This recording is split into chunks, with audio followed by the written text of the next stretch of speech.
প্রবীণ আইনজীবী প্রশান্ত ভূষণকে আদালত অবমাননার দায়ে অভিযুক্ত করে মাননীয় সুপ্রিম কোর্ট যে রায় দিয়েছেন, আমরা ত্রিপুরা হিউম্যান রাইটস অর্গানাইজেশন এই রায়ে গভীর উদ্বেগ প্রকাশ করছি।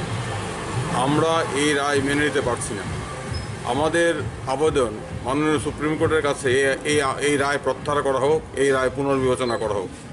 আমরা মনে করি গণতন্ত্রে নাগরিকদের সুপ্রিম কোর্ট সম্পর্কে মতামত দেওয়া কিংবা আদালতের রায়ের সমালোচনা করার অধিকার আছে। সমালোচনা কখনো আদালত অবমাননা হতে পারে না। আমাদের বক্তব্য, সুপ্রিম কোর্ট মানুষের অধিকারের সপক্ষে দাঁড়াবে, সুপ্রিম কোর্ট সংবিধানের সপক্ষে দাঁড়াবে এবং এর মধ্য দিয়েই সাধারণ মানুষের আস্থা সুপ্রিম কোর্টে আরও বাড়বে এবং সুপ্রিম কোর্টের মান এবং সম্মান রক্ষা হবে। আমরা শক্তিশালী বিচার ব্যবস্থার পক্ষে। আমরা চাই সুপ্রিম কোর্ট শক্তিশালী থাকুক। আমরা চাই সুপ্রিম কোর্ট যাতে মানুষের অধিকারের পক্ষে দাঁড়িয়ে কাজ করে। সুপ্রিম কোর্টের রায় যাতে কোনোভাবেই আমাদের মৌলিক অধিকার, সাংবিধানিক অধিকার, বাক স্বাধীনতার অধিকার তাকে যাতে ক্ষুণ্ণ না করে, সেটা আমাদের দেখতে হবে। আমরা মনে করছি সারা দেশই আমাদের সাথে একমত।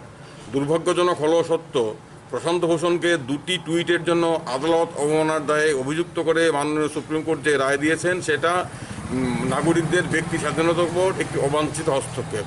এই রায়ের নেতিবাচক প্রভাব পরবর্তী সময়ে পড়বে। তাই আমরা নাগরিকদের বাক স্বাধীনতার স্বার্থে, শক্তিশালী বিচার ব্যবস্থার স্বার্থে এবং নাগরিকদের সমালোচনা, নির্ভীক মতামতের মধ্য দিয়েই বিচার ব্যবস্থাকে শক্তিশালী করা যায়। শাসকরা যখন বিচার ব্যবস্থাকে দুর্বল করতে যায়, সরকার যখন বিচার ব্যবস্থাকে বগল দাবা করতে যায়, তখন আমরা নাগরিকরা, আমরা মানবাধিকার কর্মীরা, আমরা চাই শক্তিশালী, স্বাধীন, নিরপেক্ষ বিচার ব্যবস্থা। সুপ্রিম কোর্টের উপর আমাদের আস্থা আছে।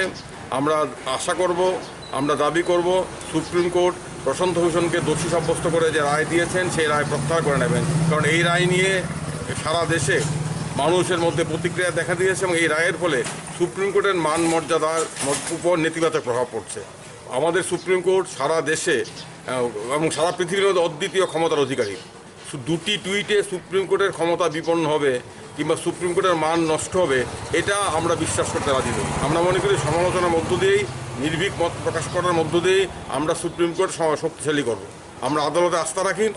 সর্বোচ্চ আদালতে আস্থা রেখে আমরা ত্রিপুরা হিউম্যান রাইটস অর্গানাইজেশন আবারও আজকে সারা দেশের মানুষ যেভাবে বাক স্বাধীনতার পক্ষে দাঁড়িয়েছেন, যেভাবে সমালোচনা করার মৌলিক অধিকারের পক্ষে দাঁড়িয়েছেন, এতে আমরা উৎফুল্লিত।